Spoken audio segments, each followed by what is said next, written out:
Hamas और Israel में जारी जंग एक तरफ इसराइल के लिए मुश्किल पैदा कर रही है तो दूसरी जानिब आलमी ताकतें भी इसराइल को आड़े हाथों ले रही हैं।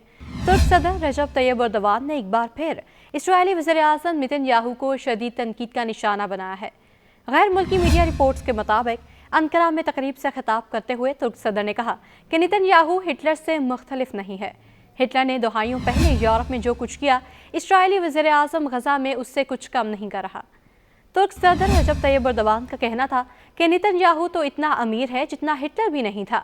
इसको मगरबी हिमायत मिल रही है, अमेरिका की हर किस्म की मदद हासिल है और नेतन्याहू ने इन सारी हिमायत और मदद के साथ 20,000 से ज़्यादा फ़लस्तीनियों को शहीद कर दिया। तुर्क सदर रजब तैयब एर्दोगान ने कहा कि जर्मनी आज तक हिटलर के मज़ालिम की कीमत अदा कर रहा है। हिटलर की वजह से आज तक जर्मनी का सर झुका हुआ है। निहत्ते फ़लस्तीनियों पर इसराइली मज़ालिम के खिलाफ इसराइल से भी आवाज़ें उठने लगीं। तेल अवीव में इसराइली जगमालियों की वापसी के लिए एहतजाजी तहरीक के रहनुमा एलन ली ग्रीन ने कहा है कि इसराइलियों के लिए मुस्तकिल अमन फ़लस्तीनी इलाकों से इसराइल के नाजायज़ कब्ज़ों के खात्मे के बगैर मुमकिन नहीं है। नौजवान इसराइली रहनुमा ने अब टीवी से बात करते हुए कहा कि उनकी तहरीक का बुनियादी मुतालबा जगमालियों की बखैरियत वापसी, गजा में मासूम फ़लस्तीनियों की नस्ल कुशी का खात्मा और जंग बंदी है। उन्होंने कहा कि वो जानते हैं कि एक के बाद एक जंगों से अभी तक कुछ भी हासिल नहीं हो सका। इससे सिर्फ तबाही और मौत आई है और दोनों तरफ नफरत की दीवारें मजबूत हुई हैं। उन्होंने बताया कि वो जिस तहरीक का हिस्सा हैं वो इस नई जंग के आगाज़ के बाद दिन ब दिन बढ़ती जा रही है, क्योंकि इसके मुतालबात में इसराइलियों के लिए भी अमन की बात करते हैं। उन्होंने कहा कि उन्हें इखलाकी बरतरी जताते हुए किसी को भी नस्ल परस्त और फाशिस्ट करार देने के बजाय मिलकर बात करनी चाहिए, जो शहरियों के मफाद में हो और फ़लस्तीनी इलाकों पर इसराइली फ़ौज के नाजायज़ कब्ज़ों के खात्मे के बगैर ये मुमकिन नहीं है।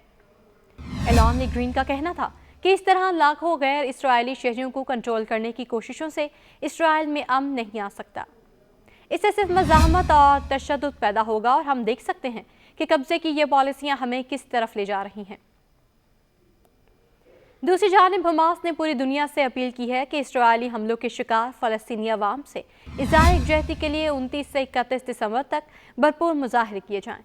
हमास तर्जुमान का कहना था कि दुनिया भर के अवाम गजा पट्टी में जारी नस्ल कशी रुकवाने के लिए आवाज़ बुलंद करें। दूसरी जानिब इसराइल ने गजा में हमले तेज़ करते हुए मज़ीद नफरी जनूबी गजा की तरफ भेज दी, जबकि रिहायशी इलाकों और अस्पतालों के तरफ शदीद इसराइली बमबारी का सिलसिला भी जारी है।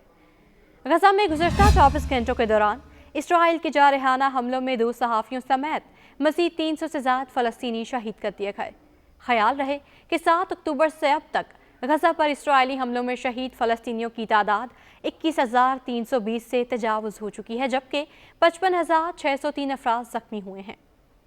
सेहूनी वहशियाना कार्रवाइयों का शिकार होने वाले फ़लस्तीनियों में निस्फ़ से ज़ायद तादाद सिर्फ बच्चों और ख़वातीन पर मुश्तमिल है, जबकि इसराइली हमलों के बाद अभी भी सैकड़ों अफराद तबाहशुदा इमारतों के मलबे तले दबे हुए हैं।